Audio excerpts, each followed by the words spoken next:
જોહાર.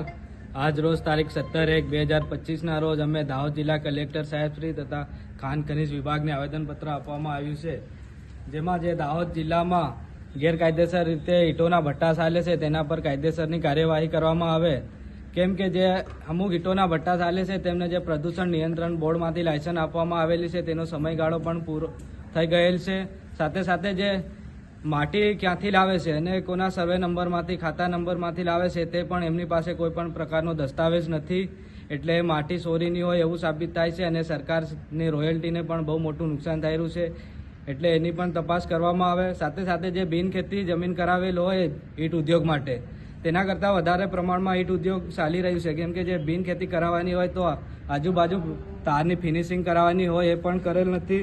સાથે સાથે જે પણ ઈંટોના ભઠ્ઠા ચાલે છે ત્યાં જે 18 વર્ષથી નાના બાળકો પણ કામ કરે છે તેની પણ કાર્યવાહી કરવામાં આવે અને તપાસ કરવામાં આવે એવી અમારી માંગણી છે.